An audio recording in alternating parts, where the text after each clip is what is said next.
Ladies and gentlemen, welcome back into the Buster Show. We have a very, very special guest today, NBA superstar trainer, Chris Brickley. Thanks for having me. Of course. It's funny, I hear like a lot of people talk, some people even refer to me as like an NBA influencer. I don't think that's true. I think people that actually you are. For sure you are. The game are NBA influencers, and I think you're one of those. How did you first see the opportunity to be a trainer and doing what you're doing right now?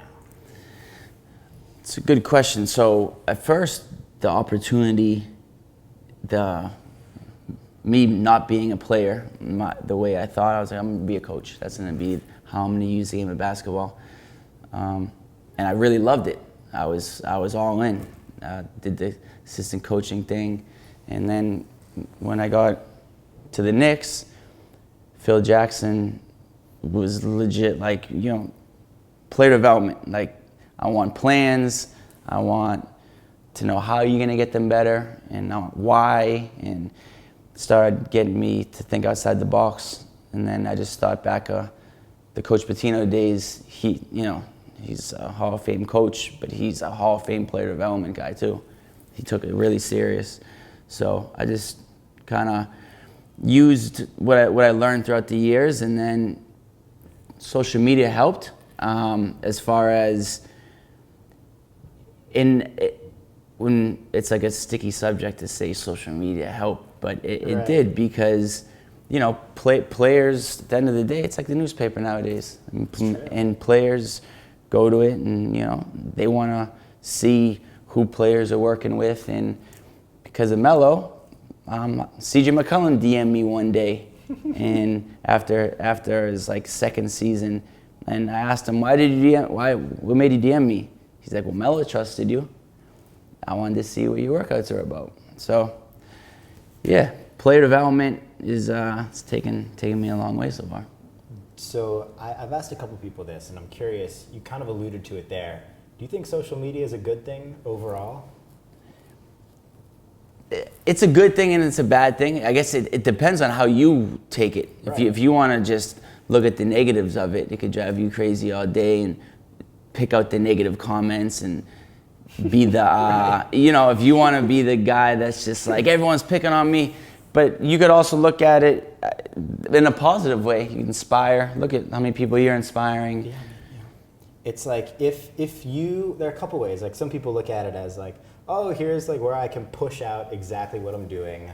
I can build relationships with like-minded people that I wouldn't have been able to connect with otherwise, or they're living in other countries, on other continents, and there are all these opportunities to connect with people all across the world that otherwise you would have had zero chance to connect with. For sure. And then, there's also like the whole negativity side, but granted, that's also just human nature, looking at 99 people being like, yo, Chris, you're the man. Mm-hmm. And then one dude who's like salty for whatever reason says one bad thing, and then that's what you end up thinking about for sure. For like the next hour. Mm-hmm. Like, that's like the negative side of social media. But yeah. If you can find a way to look past that, it's a really good thing. It's amazing. And even like on the basketball side of things, for helping kids get recruited, and like there's so many positives, then the positives do outweigh the negatives. True. What do you think for young basketball players now is the best route to either become a player or to get involved with the game in a way similar to what you have? So the best route, who cares about rankings? All right, so that's big. And I'm saying, like, as a player coming up, if you're in 6th, 7th, 8th grade, you shouldn't be obsessed with the rankings, and I need to be ranked, and I need to go to this tournament to get my ranking up. I feel like, from when you first start playing till even when you get to college, or even, let's say, sophomore year, the development stage is so important. Nowadays, kids just play games, and they might get drafted, and they've never really had a work ethic. They've never worked on their game. It's just games. And I feel like that, the right way to go about things is, when you're in middle school and elementary school and high school, focus on development. And I feel like the whole European thing, some of these guys come here and their games are more developed, because it's not about AAU and the rankings and the 5-on-5. It's more about development. So I feel like if you really want to be good at the game of basketball, work on the development side as opposed to just I want to play in 1,000 5-on-5 games. What's so funny, when you said that too, I'm even thinking of NBA guys that feel the same way, but not with their rankings, with their 2K ratings. It's crazy. It's crazy how much these players care about it. 100%. So I just realized, so hoopshype.com, when I was working with the Knicks, that was, all management and scouts and coaches, like that's like one of the 15 websites you go to. Right. So you go to it now, and each player will be a player. Click on whatever player, J.R. Smith, and it'll be like their stats, their salary, their 2K ranking. It's ridiculous. And I'm like, this is really crazy. I'm like, 2K. It's gone overboard. Yeah, it's pretty cool. It's pretty cool. It's pretty cool for you too, because you're actually in 2K. Yeah, that's it. That's wild. People from all over the world are like training with me virtually. It's pretty cool. So what is your role in the game for those that don't yet play 2K or haven't made it to that point in the game yet? It's a good question. I'm glad you asked that because I'm constantly reposting and resharing stories of people that have trained with me, and people that don't know the answer I'm about to give, they're like, is Chris Brickley playing video games the whole day, every day? And I'm like, I explain to girls and I explain to people like, no, I'm not legit actually there. So some people that don't know, they think I'm playing video games the whole day. Right. How it works is, ridiculous it's crazy. So I'm glad you asked that. Thank you for asking that. If you buy the game and you build a player, right, and you build a player and you do the whole My Career, and you start as a rookie, and you play through seasons. So anyways, once you get through the first few months of the season, you train with me, and it unlocks the jump shot creator. So it allows you to pick how you shoot and what type of release you have. And so essentially the video game world needs to train with me to unlock their jump shot. I mean, that's as good as it gets. Yeah, it's amazing. It's a blessing. There's got to be no better thing than people sharing that they're improving their jump shot. It's crazy. It's one of the best things. So now when I travel, it's not people be like, "Are you Chris Brickley from 2K?" And I get that all the time now. Really? A lot. Are you from 2K? People recognize me not from all the other stuff. It's from 2K. So it's pretty cool. I mean, that's the best. If people are recognizing you from like the different ways you've diversified kind of how you allocate your time. For sure. The best part about that is that you're just in the game, like you're chilling here, but you're also training with 500 kids across the United States. It's crazy. Even though it's a school day and they're probably in school. It's wild. It's a blessing. It's a blessing. I want to talk about the Puma thing really quick. How did that come to be, and how do you kind of see that kind of like beyond even just like your individual deal, kind of setting the framework for other people in similar positions to kind of go about that and get similar deals? Because that's like the coolest part about it. For sure. And I've always been about that. As when I left the Knicks, I didn't think everything was going to come full circle how it's coming. But if I could be able to like make a platform for not just trainers, for like anybody that, to sign a sneaker deal or to be in a video game, and like there's no reason why there can't be Hoops Nation in 2K. There's no reason why there can't be Buster in 2K. Like, and that's the. What am I going to be telling people in 2K? No, I'm not helping anybody with the vertical. No, but you could be honest. You could go through Ronnie 2K if you're listening. You could go through the My Career mode, and as you get. Come sit down and do a podcast? Exactly. You sit down and have sneaker meetings. That would be sick. So why not? So the whole Puma thing, it came about. I saw Rudy Gay wearing Pumas, thought it was super dope. And Nike's established, Adidas is established, and I always was interested in new stuff in the game of basketball. Right. And Puma hoops coming out with the resurgence, it was dope, and I wanted to be part of it. Ever since I've been part of it, I feel like they've made some positive steps, and super excited. Have you met Walt Clyde Frazier yet? I have. So I met him when I was with the Knicks. He's a good guy. He's getting some great pub. Every shoe's the Clyde. He's the man. He is the man. He's coined a lot of phrases too that I think should be more common than they are. For like sure. All the swishing and dishing. Yeah. Like it's It's clean. He's a legend. He's the best at what he does. He's a legend. He's a good guy. But yeah, this Puma thing, I was just thinking that the other day. I was talking with someone. A bunch of the off the court sneakers are called the Clyde. Suede's the Clyde. Now you have the Clyde Harwood. So he's I'm not even sure if a bunch of the kids know what that means. I feel like they just think of Clyde as like a Nike swoosher. I don't know if they know it's from Clyde Frazier. Right. The history behind it.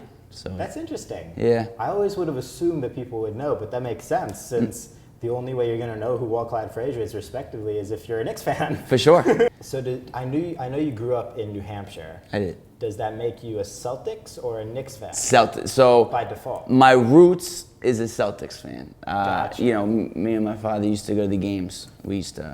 I saw Larry Bird play, the old Boston Garden. I went to those games.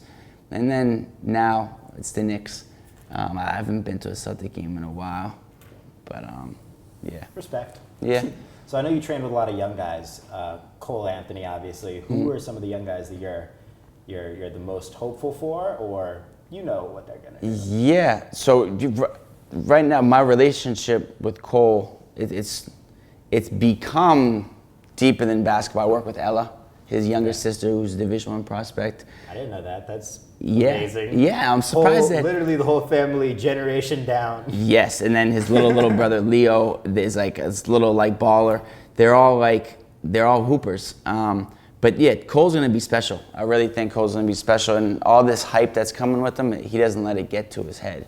So he was preseason freshman of the year and preseason all ACC team and preseason on the Cousy Awards and all this hype, but he's staying super level-headed. They just had their first scrimmage against Villanova. He had 28 points. Sheesh. So I'm actually going out there next week. They open up with Notre Dame. Okay. So that'll be exciting. I think he still feels like he has a lot to prove, and I think I'm super excited to see what he shows. And two, it's such a jump. Like even from NCAA to the NBA, it's such a jump, like audience-wise and attention-wise. The biggest jump is from high school to college. For sure. So that's going to be really crazy for eyeballs to be on him that never were. Especially at UNC. Forget about it. The route he's taken is really cool. You know, prestigious. He went to Oak Hill, and now he's at UNC playing for Williams. Michael Jordan on campus this year.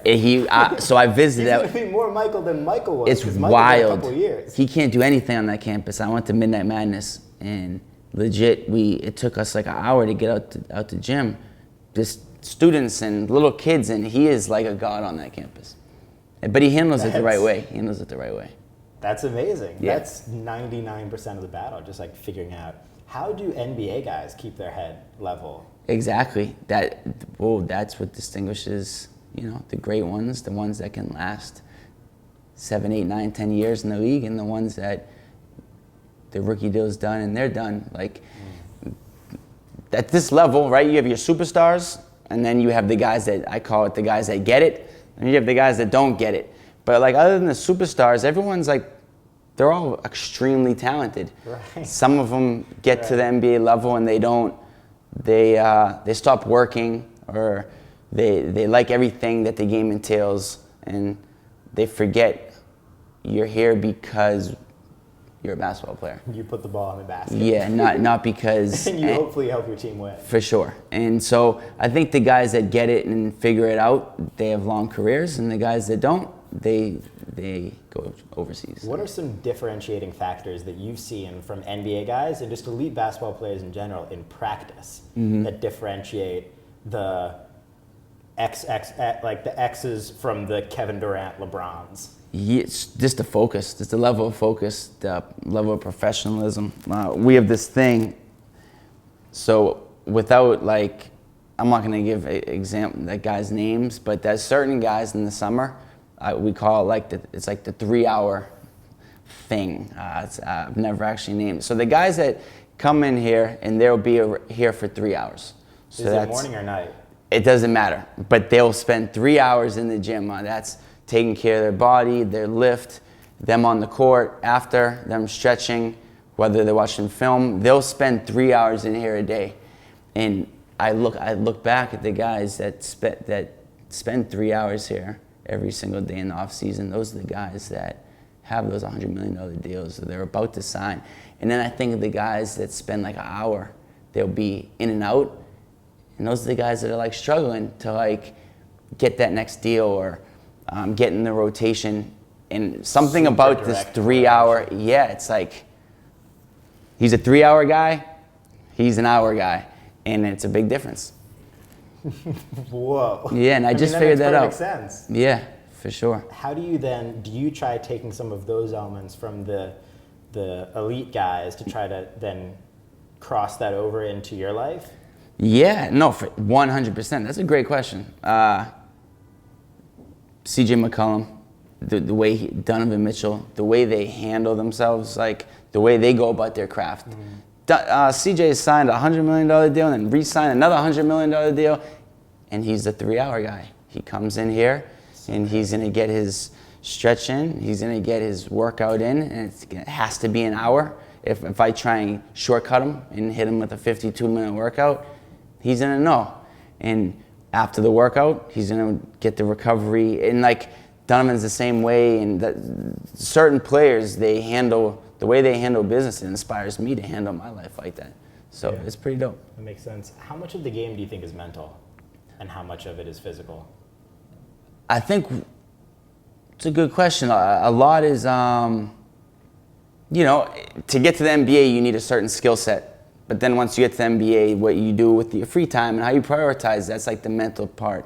So I feel like there's different mental parts. There's the mental part off the court, the mental part on the court.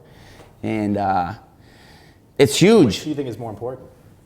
I think it's equal. Because you could do all the right things on the court, but if you just treat your body like trash off the court and the way you handle your personal life, that bleeds onto the court. Got it. But at the same time, if you get mad if you miss 3 shots and let that mental get to you, you're not going to be good either. So I think both. Your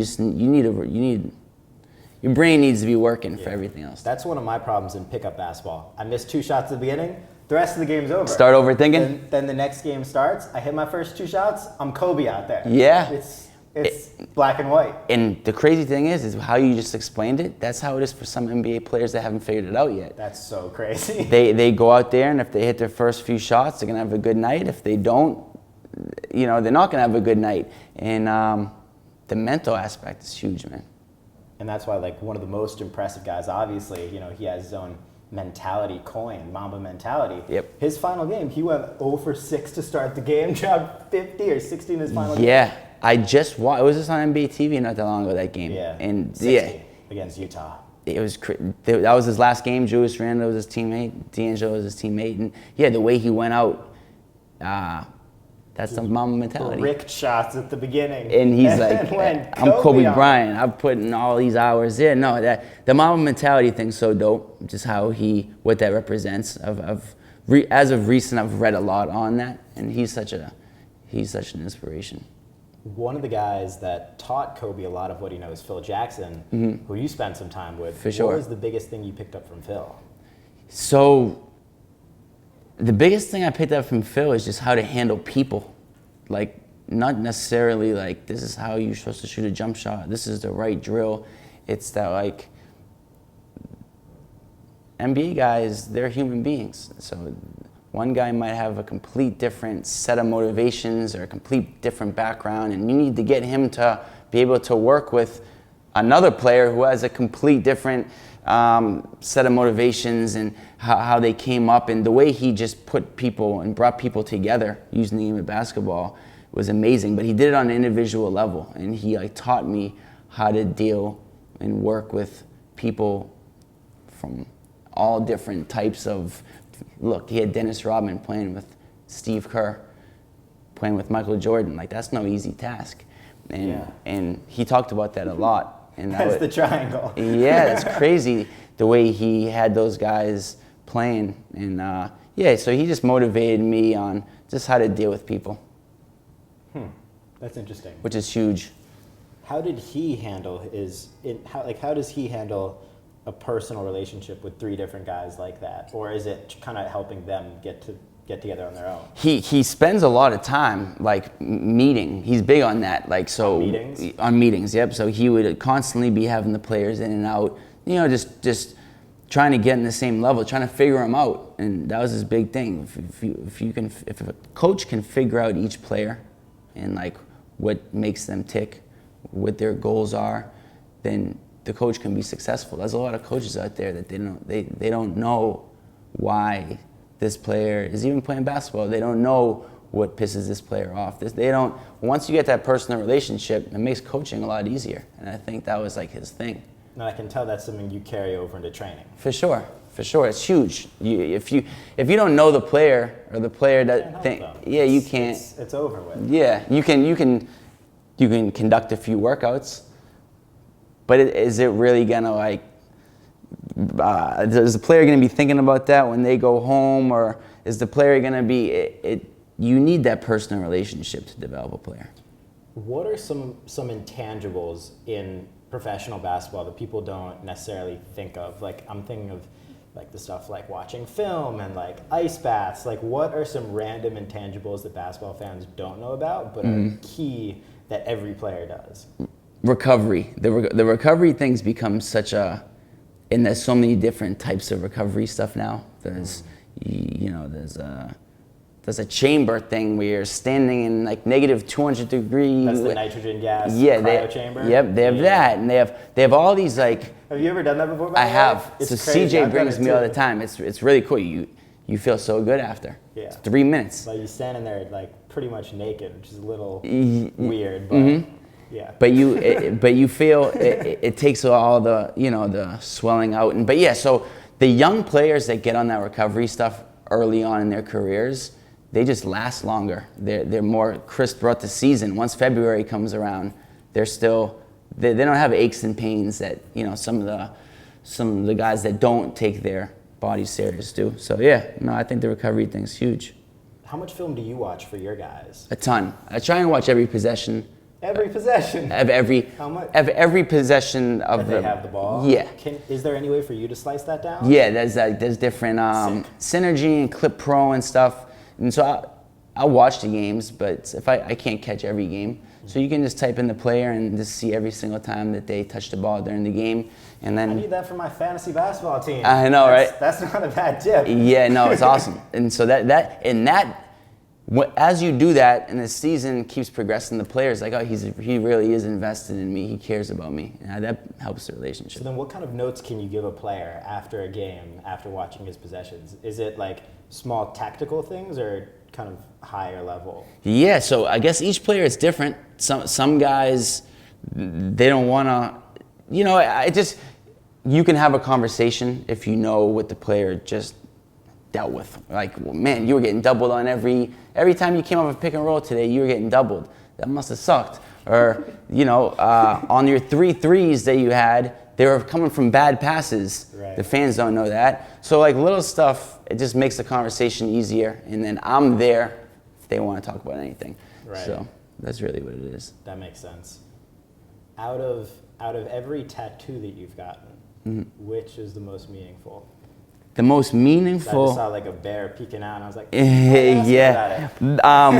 Probably my father. So behind my knee, I got a picture of my father, who's my best friend in life, and he's the reason why through this whole process I've like stayed sane, and because it hasn't been an easy process, going through being an intern and just figuring out how to run a business and all that type of stuff. You need someone on your side that you can talk to. 100%. Somebody that you trust. I mean, that's everything. 200% of the battle. So he was that person. In business. So that's the most meaningful tattoo for sure. That's awesome. I want to talk about Colorblind for a second. Yeah. Why? Yeah. So when I was with the Knicks, that's a good question. So when I was with the Knicks, I couldn't do any other workouts. So I'm so busy now that I'm not with the team. Yeah, so I couldn't work out players from other teams. I couldn't work out high school players. I couldn't work out college players. So I would go to practice. I would do my job, but I would have some more free time. And through having that free time, I've always been into fashion, and made a hoodie, put Colorblind on it. Joel Santana calls me. He's like, what is that? Where'd you get that? I'm like, oh, it's just a hoodie I made. You should run with that. And then I kind of ran with it. Always been into fashion, and now just kind of making steps with that. So it's definitely something I'm passionate about. What's a goal for that a couple years down the road? Just having it be like a staple in fashion. Having it be a Supreme in 10 years. Having it be, a brand that people don't just look at as Chris Brickley's brand. They're just like, oh, Colorblind, that's dope. Right, because you don't want it to be merch. No, I don't. Very big difference. Big between difference. a fashion brand and huge. And both are fine. Like I know people, like money aside, that make like YouTubers and whatnot that will literally make their living. Travis Scott makes millions off of merch. Like, yeah. At a single festival. Yeah, it's wild. But you're right. A collection or an actual brand is just you can tell stories through it over time. You can give other people collaborations. Like you could make, like you could give CJ or like somebody their own thing with Colorblind. For sure. Separate from, here's my face, wear it and support me. Thank you, like you're the best, but this is my face. Exactly, 100%. There's a difference. You can just be more creative with it and just have deeper meaning. From a higher level, where do you kind of see like your goals in training, in clothing, in TV and shows, like 5+ years down the road? Like where do you want to be? Just to just keep doing what I'm doing, just kind of like on steroids. I wake up every morning like starving. I really do. That my mindset is I never feel like I'm doing enough. I never feel like my workouts are. I always leave the workout like, man, I could have done this better.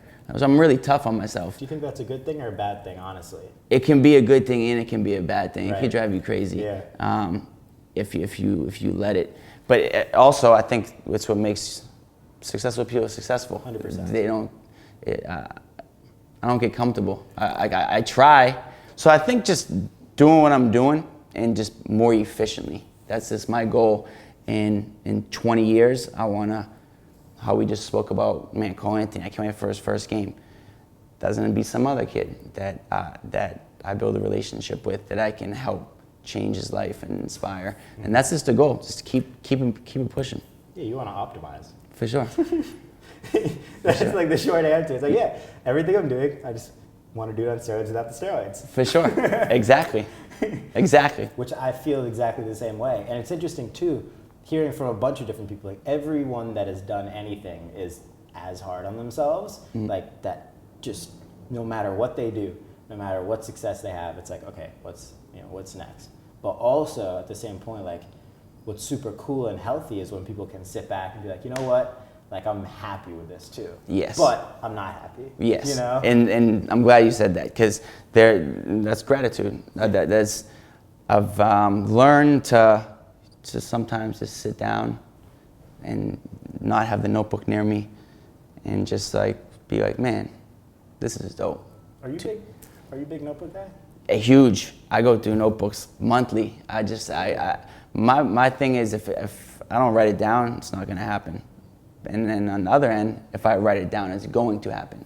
So I'm big on constantly writing notes, doing lists, coming up with ideas, and I'll write. Sometimes I might write the same thing 6 days in a row, 3 months in a row. I just whatever's on my mind or whatever I'm trying to accomplish, I write it down.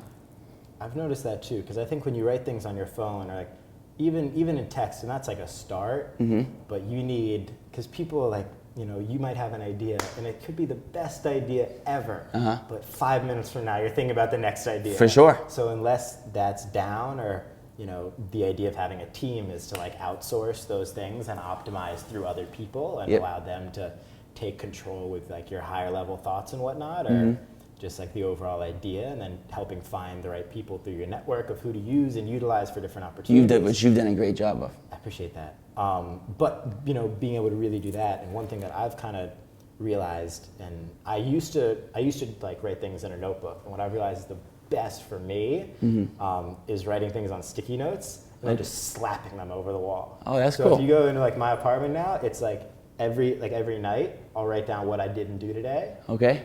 And then I like that. when I wake up in the morning, I might take that. That's the top, like that's like if I don't do anything tomorrow, I'm tearing, and then when I do it, I tear down the sticky note. So It's like That's really cool. So I have like a whiteboard. okay, And similar idea, but I really like that. because it's like It's crucial, man. You gotta write down. You gotta. or else it just won't happen. For sure. It just won't happen.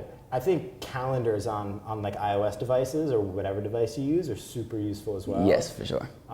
Like for actually being able to schedule things. Mm-hmm. But then again, like even, and I noticed with myself, so I'm sure it's like true with other people, is like even just like having to make it's annoying. Yeah. Like it's literally annoying. No, for sure. Even though it takes 20 seconds, Yeah. I'm still like, No, for sure. I'm not in the mood for that. For sure. Which is why eventually the goal is to like you were talking about, optimize everything, Mm-hmm. you know, and to be able to figure all of that out. It's a process. That's the one thing too that people don't understand. Like in anything in life, it's a process. It's gonna take writing it down 1,000 times, and then it might happen. But like you need to keep at it. And it sounds so.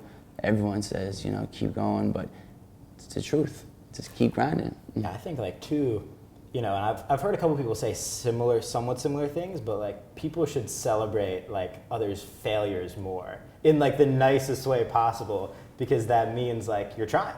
Mm-hmm. Explain. Like, give me an example. Like let's say we're doing a podcast, and the first 7 episodes, like the audio quality is like and the camera quality is like they're not stationed properly, and like there's a little bit of light in the background, and like the microphones are scratchy. Like that is what is necessary for it to work 100%. in episode 28. I agree. That's what I think, like that I believe in a ton. 100%. Otherwise you never deal with the, you know, adversity, or you never, 100%. That's the only way to improve. Did you see that with training? Yeah, for sure. My workouts have gotten just more efficient, and I look back at like 2 years ago, and the way I conduct the workout now is completely different. And I just have learned, you learn through, you know, like you said, you look back and you're like, why was I doing that drill? But if I needed that to get better at conducting the workout. So yeah, for sure. Let's talk a little NBA for a second. Okay. Who do you have winning the title this year? Clippers. You the Clippers. I do. You believe in Kawhi Leonard. I do. Kawhi Leonard and PG hasn't even played. That team, the way they played together, they already had like that gritty, we're going to play defense, we're going to play basketball the right way. And then you add 2 superstars they're like 2 superstars who take their roles. Kawhi is going to play both ends, and PG is going to play both ends. I love that team. Kawhi Leonard would be the first player in the history of the NBA to win 3 finals MVPs with 3 different teams. That's crazy. Crazy. And he was also the youngest in history. Wow. With San Antonio. I didn't know that. Way back in the day. He's such an interesting guy. I got a chance to work with him a few years back. I worked with him like 2 summers. One summer for like a week, and one summer for like maybe 4 sessions or 3 sessions. Did he talk to you? Yeah, we did. We actually had some really good conversation, and he's just an amazing person. Yeah, he's a really good guy. Amazing person, amazing player. Just look what he does for his teammates. Look at the way he moves the ball. Look at the way he plays D. Just the way he's a leader by his actions, and that's dope. Yeah, and a lot of people criticize him too for like not being a vocal leader for the team, like somebody like LeBron, for example. Like LeBron does it all. He does. Like, and that's why he's, you know, if not the greatest, one of the greatest of all time. For sure. Hey man, if Kawhi gets the job done, he gets the job done, and he has gotten the job done thus far. He has. And has not bragged. I've never heard him say a word. That's crazy. No, he What hasn't. do you think about that? Yeah, you can't. Have you ever heard him talk about himself? Never. No. Never. No. I can list you any other all-star, any other 15 points per game player in the NBA. I can tell you like things they've said about themselves, as they should. Yeah. That's what any normal person does because they're confident in their game. For sure. But Kawhi Leonard. That's very true. He's special. How do you think Russell Westbrook and James Harden are going to work together?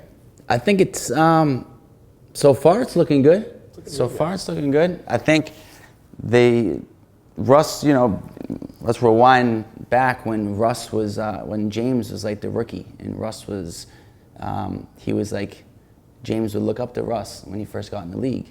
And then now, to look at the situation they're in right now, James is probably one of, if not the best scorers in the NBA. Russ, he's about to be all-time leader of triple-doubles. Just the way he plays the game, it's dope. And now they're together. I think with D'Antoni's system, the way he lets him play the game of basketball, I think it's going to work. They're going to be good too. So speaking of those last three guys we talked about, Kawhi Leonard, James Harden, and Russell Westbrook. So our sponsor for the podcast is all about like predicting players' stats. Okay. What do you think those three guys average this season? James Harden, Russell Westbrook, probably Russ a triple-double. Okay, yes. I'll give you I think Russ is going to average a triple-double. I think James, he averaged 36.9 last year. And he didn't win MVP. I know. Which Chase, who was pissed about that. Yeah. I know. I mean, if we're talking about most valuable player, how isn't James Harden the most valuable player? He averaged 36 points a game, like 8 rebounds, and that's like unheard of. Michael Jordan did it, I think, averaged 37. Yeah, Will probably did it at some point too, but it's all up. It's amazing what he did. But yeah, so I think he should get MVP. But yeah, so I think Russ will average a triple-double. I think Kawhi will average at least 35. I think he's going to have another great year. And I think, 35? Yeah, I think so. These numbers are just ridiculous. Yeah, I just feel like no one's figured out a way to guard him. And I feel like Russ is going to make his life easier. James had 59 last game? Crazy. In a 150-plus. Yeah. What world are we living in now? I know. It's like video game numbers. But James he keeps doing it. And so it's not like it's a fluke. He's been doing this. Yes. And then Kawhi, I think that he's going to get championship number 3. Bold. If you could add anything to the game, I've heard a lot of people say that they would want a 4-point line for guys like Steph because they're shooting so far back. You might as well reward that and change the game in that facet. I've heard some people say that they should like lengthen or shorten or like a bunch of different things. Is there anything that you would like to see the NBA add to the actual game of basketball? That's a good question. One of the things that I've heard that I really like, and I know you've probably experimented with this a little bit, like trackers on basketballs. Okay. For like in-depth analysis on like pressure that guys are putting down on like, and this isn't like when they're handling the ball? Yeah. Yeah, that could be pretty. And whatnot. Yeah, that could be pretty dope. I'm trying to think anything to add. Also, imagine for that too, like a ball is going out of bounds, and instead of sending it to instant replay, they have the data because you could detect you fingerprint all the players. Oh, so if it's like tapped by players, that you're saying? Right. Like yeah. if it's tapped out, that's actually last person to touch it. That'd be pretty cool. They have trackers on some basketballs, don't they, with shooting? I think so. Yeah, that's something I'd have to think about. But the NBA is they're gonna add stuff. I'm sure in 20 or 30 years there's gonna be something that we haven't thought of. I know you've worked with a lot of WNBA players as well. I have. Is there anything you would add to the WNBA game?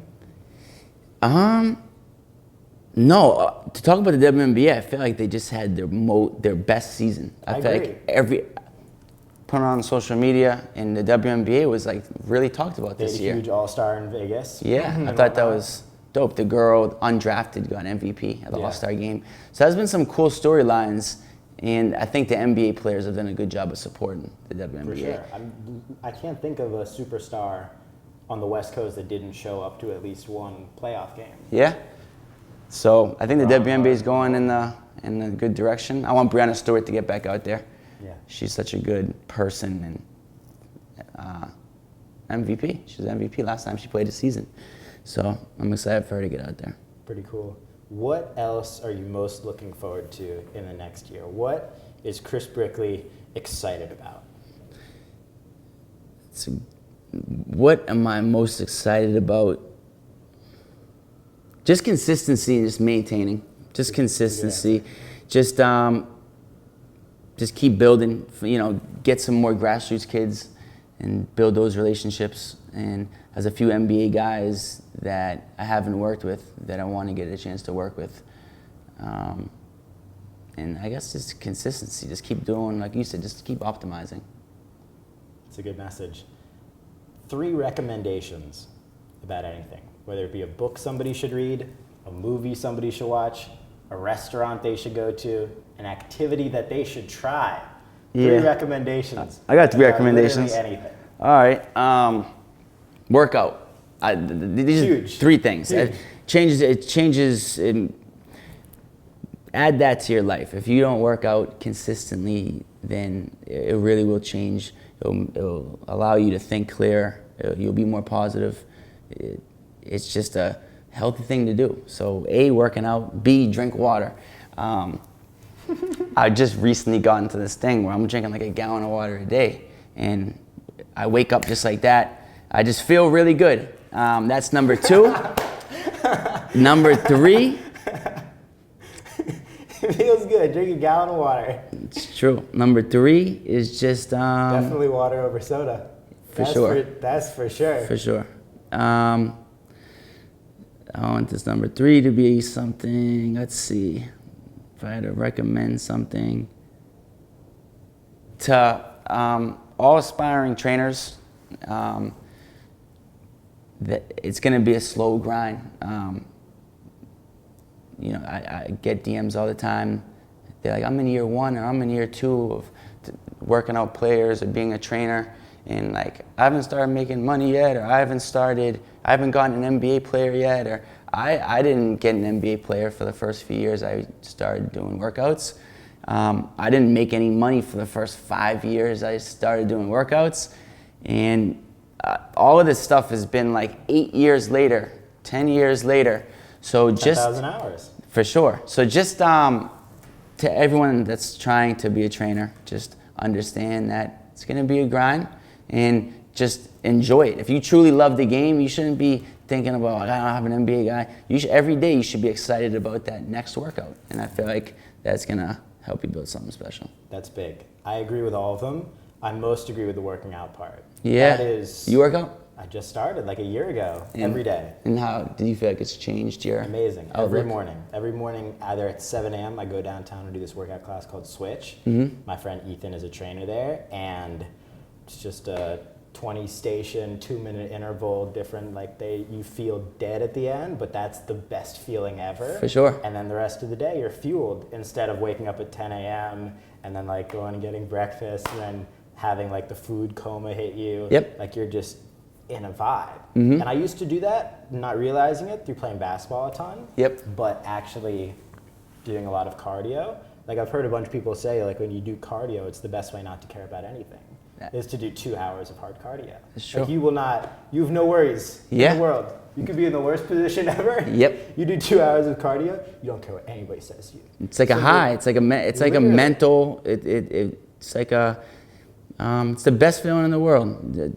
Working out, man. It really does. Everything that, like you said, you forget about the negatives, and then when you're done working out, you'll come up with some new, better ideas. It's just it's a no-brainer. Blood flow. That's like half the battle. Because when you're sitting down, like one of the problems I have with like school in general is that there's no blood flow.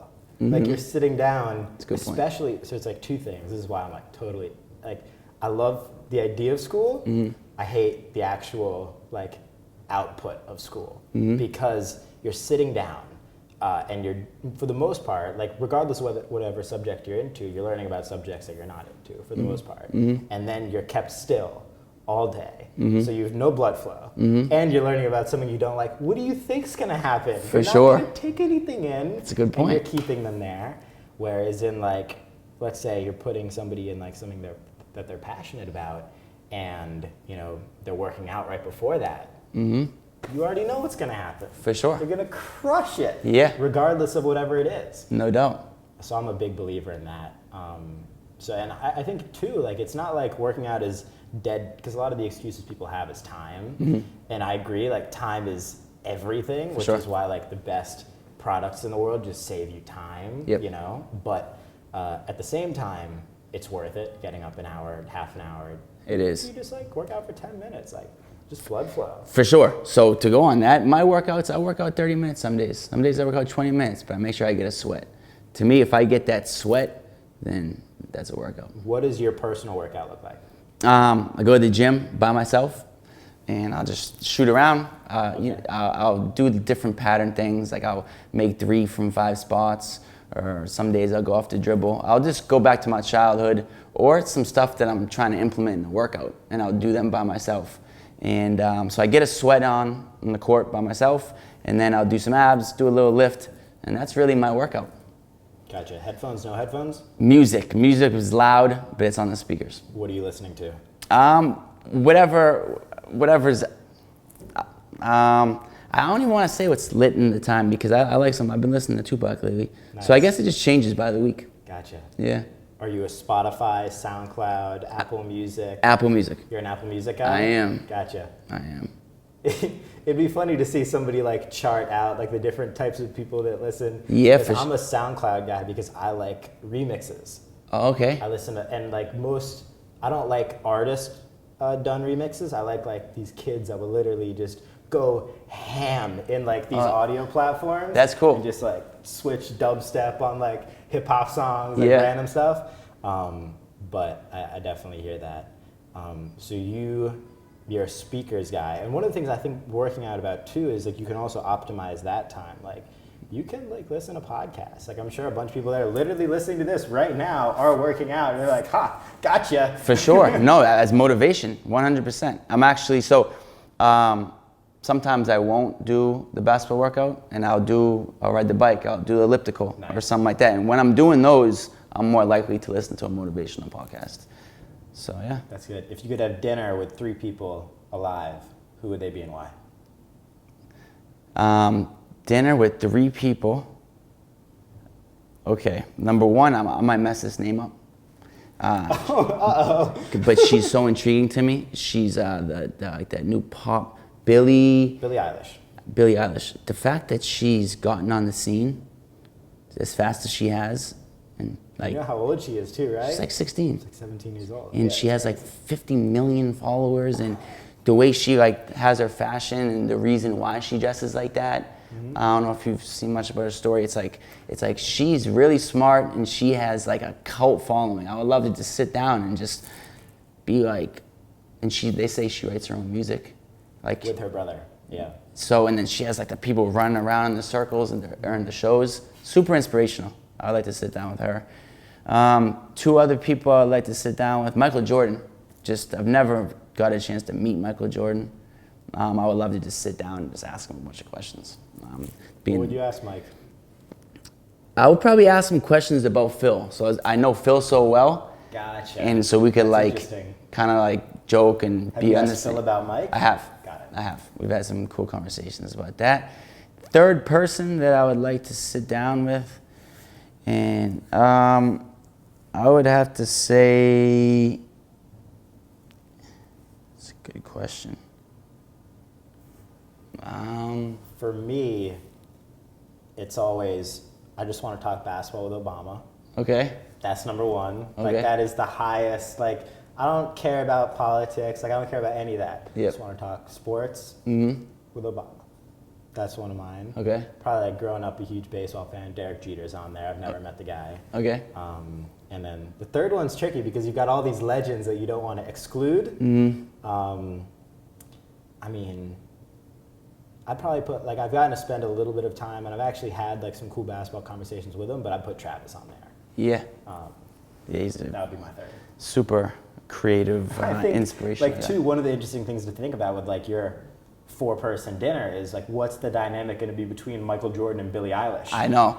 Well, they're both legends, like in the making. I feel like MJ knows who Billie Eilish is. Billie definitely knows who MJ is. Yep, that's a great question. I'm not sure, but I'm just fascinated at people that are amazing at their crafts. Right. And she's like 15, 16 years old, and she has 60 million followers, and she's selling out world tours. Like that's unheard of. I'm fascinated by people that are really successful. Yeah, I've heard her talk about how she's happy that fame has hit her super young as well, because there was no time to ever mess up, which I think is super interesting. Yeah. And I agree with. So one of the people, you mentioned her fashion. Have you ever heard of Imran Potato? I don't think He's a fashion designer. He's been on this podcast. He does custom concert outfits. He's done it for Travis. He's done it for Sheck West. And Billie Eilish. She wears a bunch of his concert. Like, you've probably seen the outfits. He does like full bodysuit, Louis Vuitton print, Gucci print. I probably have, like, yeah. Top to bottom. That's cool. But it's not Gucci or Louis. It's okay. Imran. And he's never had. Does he take the Gucci logo and the Louis logo, or and he's never had any problems? Props to him. To this date, he's featured in Vogue. So I think overall, since he's not necessarily selling them wide release, it's just a good look for the brand. Because like if you're Louis Vuitton and somebody's representing you in a good way and they're not profiting off of it, for sure, or they are in other ways but not directly, I wouldn't be. Especially if you're talking those names. Yeah. Yeah, you're talking big time people. For sure. So who decided number 3? I'm not gonna let you get away from this one. Number 3, man. If I had to sit down, number 3. It's crazy. I've met a lot of my like idols. Like who are I've some been of your favorite blessed. people that you've met? Just gotten to have like one of those. I just met Jason Williams. That was really cool. Very cool. I grew up just wanting to and know so many questions. I asked him. So he was probably so annoyed. I asked him like 100 questions. It's the stuff I always wanted to know since childhood. And there's a bunch of artists that I always wanted to meet. J. Cole, and we've become really close and stuff like that. Number 3. How's his basketball game, by the way? Very good. It's good. Very good. 'Cause I see those videos, but sometimes on the internet I can hit 10 shots in a row. For sure. But he's consistent, and so he's the type of guy he wouldn't even allow me to release a video if he wasn't consistently making them. He doesn't want to trick people into. But there's some artists that they want me to video shot it to make it look like he's like, you're gonna release a video if it's worthy authentic. So gotta respect that. He said video shot. It's true. That's a lot of rappers I've made look good through that. Oh my God. Through that app. So if I had to just sit down with someone, probably Larry Bird. That's pretty cool. Probably Larry Bird. Grew up Just watching him. me and my father, we grew up watching him. Kind of being a little kid from Boston. Larry Bird is definitely a guy I would love to. That'd be an interesting. Now I'm trying to think. Larry Bird, Michael Jordan, and Billy. Larry and Mike know each other. For sure. They've been acquainted. For sure. The oddball is Billie Eilish. For sure. But yeah, that's my dinner. Yeah, let's try to make it happen. I know, right? That'd be hilarious. That'd be dope. Who are the best rapper hoopers that you've seen? J. Cole, Chris Brown, and Quavo. You're taking those 3 in a 3-on-3 tournament? Yep. From who I've personally seen, no doubt, for sure. The only run that I've ever played in at one of your gyms, I played in a run one time, I don't know if you remember, but with Lil Durk and Shaq. I remember. Dirk's good. Dirk's good. Shaq's good too. Shaq grew up like dominant. He's long, he's lanky too. Yeah, he is. He's quick. Yeah, but he Dirk is. can handle the ball. Yeah, he can. It's crazy. He has really good form. Really good form. He does. Super underrated. Yeah, he is. But Chris is like, Chris Brown is super athletic, can handle the ball, shoots it. And then Quavo's gotten a few MVPs in the celebrity games. He just understands how to play. He can get some buckets. How difficult do you think the celebrity game actually is, though? Because the defense is kind of weak, I'm not going to lie. It is. I don't think it's that difficult. Even though there are a few celebrities that worked to perform well and they struggle in it. So it's still you're in it. You've seen celebrities train for the game? Yeah. I would go all out for 2 years. It would be amazing. Yeah, I've seen a few. But it's still pressure. There's pressure involved. You're playing in front of 10, 15,000 people. Got to make a shot, the whole mental aspect. I know you went on tour with Cactus Jack. How's Travis's jump shot looking? Because I know it got a lot better. It's been through phases. Got a lot better. I met him through, the first time we ever worked out was in New York City, and his jump shot was shaky. And He's gonna be real. That day I met him, within 10 minutes, he's like, "You wanna go on tour with me?" I'm like, "We haven't even introduced, I don't even apparently Quavo must have told him about me, he must have known." I thought he was joking. And then a few weeks after that, his manager starts texting me, and then I went on tour with him. And his jump shot, it got a lot better. It really did. And I think he just used it, like we were talking about the working out thing. It's a mental thing. Yeah, exactly. It just cleared his mind, broke a sweat, And I think it was just really good for his mental. And I think you've done this better than anybody, but if you can make working out fun. For sure, exactly. And that was the perfect example. I think it helped him. And Perfect example. Where can people find you best? I assume Instagram. Yep. Instagram, C Brickley 603. Twitter, C Brickley 603. And that's it right now. I'm working on a YouTube page, so that's to be announced. My man, you're the man. Thank you. Chris Brickley. Appreciate See you. you guys next time. Peace.